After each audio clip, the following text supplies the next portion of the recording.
Welcome to the story.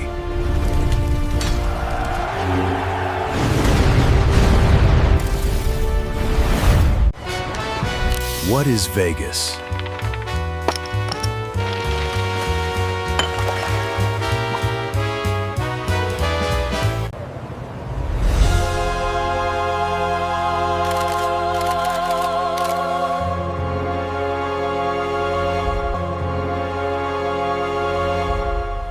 A sin city? Or paradise, mate? It depends who you are.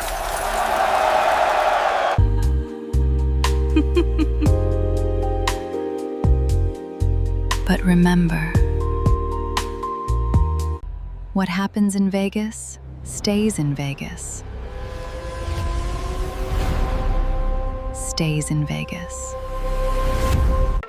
Spin a roulette wheel 1,000 times, and it betrays you with perfect politeness. For every dollar you lay down, the wheel keeps 5 cents. That's the whole secret.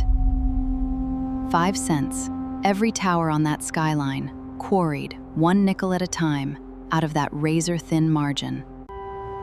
A city assembled inside a rounding error. The most honest place in America. It begins with water. In 1829, a teenage scout rode into a valley no European had ever crossed. And found springs feeding a ribbon of impossible green. He named it Las Vegas, the Meadows. For centuries, the Southern Paiute had known this water and kept it secret. The grass is gone now, the springs pumped dry. But the name held a small, permanent lie on the map. In 1905, the railroad auctioned off a town here in a single afternoon. Then the desert made an offer no one had thought to make. It was 1931, the country on its knees. But 30 miles off, the Hoover Dam was tearing itself out of the rock. Tens of thousands of ruined men came for the work. So Nevada legalized the two things a desperate man quietly wants: a way to gamble and a way out. Here you could lose your savings and your wife in the very same weekend, and file it under vacation. Money that easy is never lonely. The first resort rose in 1941, on the dark stretch of highway soon called the Strip. A killer with a matinee jaw, and the money of Meyer Lansky, who banked the American underworld. Siegel poured a fortune he didn't have into a pink palace called the Flamingo. It was meant to cost $1 million. It cost $6 million. 7 months after opening night, a rifle round came through a window and took most of his beautiful face. His partners hardly blinked. Then the desert did something no writer would dare invent. 65 miles north, the government began detonating nuclear bombs in plain view of the city. And Las Vegas did not run, it sold seats.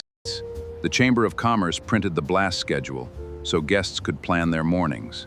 At dawn, tourists lined the rooftops with champagne and watched a false sun climb the mountains, cheering the deadliest light ever made. At dawn, the city counts its coins. And drinks until the sun comes up. Vegas was built by men with knives. The man who took it arrived on a stretcher and never showed his face again. In 1966, Howard Hughes, the richest man alive, sealed himself into the top floor of the Desert Inn. Windows blacked out. When the casino asked him to leave, he bought the hotel. Then the next. From a bed he would not leave, he bought the Strip. The knife gave way to the balance sheet. A hostile takeover, it turns out, leaves a far smaller stain than a body. For a while, the corporations merely ran what the mob had made, until Steve Wynn decided the con was thinking far too small.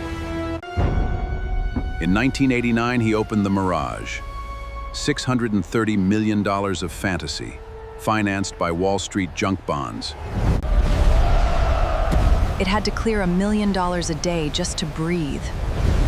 They called it madness. It made a killing. The casino stopped being a room you entered. It became a world you moved into, where everything, in the end, flows toward the tables. No clock, no window, nothing to mark the hour. The drinks come free because a loosened man bets bigger. The carpet churns in migraine colors, the exits hide, every aisle curls back to the felt. You didn't decide to keep walking. You were walked. The house isn't selling you the chance to win. It's selling you the feeling of being about to. And it no longer needs the cards.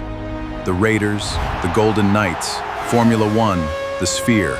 Gambling is the minority of the take now. So strip away the neon, a city with no right to exist, drinking a river running dry, built on one undeniable fact: the house cannot lose. It lies to every one of your senses, and never once about the odds. And still, 40 million a year come across the desert, carrying the one belief no arithmetic has ever killed, that this time, the math is wrong about me. The desert is patient. It can wait for the rest.